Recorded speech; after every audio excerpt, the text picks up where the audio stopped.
Guys, നമ്മളിവിടെ ഉണ്ടാക്കാൻ പോകുന്ന സാധനത്തിൻ്റെ പേരാണ് ഉന്നക്കായ. അപ്പോൾ ഇതിങ്ങനെ ഉണ്ടാക്കാൻ കാണാം. അപ്പോൾ ഇതിന് മെയിനായിട്ട് നമ്മൾ പഴം എടുക്കുന്ന സമയത്ത് അധികം പഴുക്കാത്ത പഴമാണ് എടുക്കാനായിട്ട്.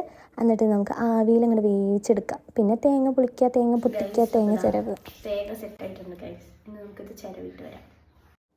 അപ്പോൾ നമ്മൾ പഴം ഇവിടെ നല്ല സെറ്റായി വന്നിക്കണം കേട്ടോ. അപ്പോൾ ഈ ആവിയിൽ നിന്ന് വെന്ത പഴം നമുക്കാണ് പാത്രത്തേക്ക് മാറ്റിയിട്ട് അതിൻ്റെ പുറത്തുള്ള തൊലിയൊക്കെ മാറ്റി കൊടുക്കുക. എന്നിട്ട് നല്ല പോലെ ഒന്ന് ഉടച്ചെടുക്കുക കേട്ടോ. കൈകൊണ്ട് നമ്മളത് കുഴച്ചൊരു മാവിൻ്റെ രൂപത്തിൽ ആക്കിയെടുക്കണം. പിന്നെ നമുക്ക് തേങ്ങയുടെ ആവശ്യമുണ്ട്. ഒരടുപ്പ് കത്തിച്ച് നമുക്ക് അതിലോട്ട് കുറച്ച് ആവശ്യത്തിനുള്ള നെയ്യിൽ മെയിനാണ്. നെയ്യിൻ്റെ ആ മണം ഉണ്ടെങ്കിലാണ് അതിൻ്റെ ടേസ്റ്റും അതുപോലെ ഉണ്ടാവുക. പിന്നെ അതിൽ കുറച്ച് അണ്ടിപ്പരിപ്പും മുന്തിരിയും ഒക്കെ ഇട്ടിട്ട് നല്ലപോലെ അങ്ങോട്ട് റോസ്റ്റ് ചെയ്ത് വറുത്ത് കോരി അങ്ങോട്ട് മാറ്റുക. അതിന് ശേഷം നമ്മൾ അതേ നെയ്യിലോട്ട് കുറച്ച് തേങ്ങയും കൂടെ ഇട്ട് കൊടുത്ത് നല്ലപോലെ റോസ്റ്റ് ചെയ്തെടുക്കുക. എന്നിട്ട് നമുക്ക് അതിലോട്ട് കുറച്ച് പഞ്ചസാരയും കൂടെ ആഡ് ചെയ്തിട്ട് നല്ലപോലെ മിക്സ് ചെയ്തെടുക്കുക. അപ്പോൾ ആ പഞ്ചസാരയൊക്കെ ഒന്ന് സെറ്റായി കഴിഞ്ഞാൽ നമുക്ക് അതിലോട്ട് നേരത്തെ എടുത്ത് വെച്ചിട്ടുള്ള അണ്ടിയും മുന്തിരിയൊക്കെ അതിലോട്ട് ഇട്ട് കൊടുത്തിട്ട് നല്ലപോലെ ഒന്നും കൂടെ ഇളക്കി നമുക്കത് ഓഫ് ചെയ്യാം കേട്ടോ.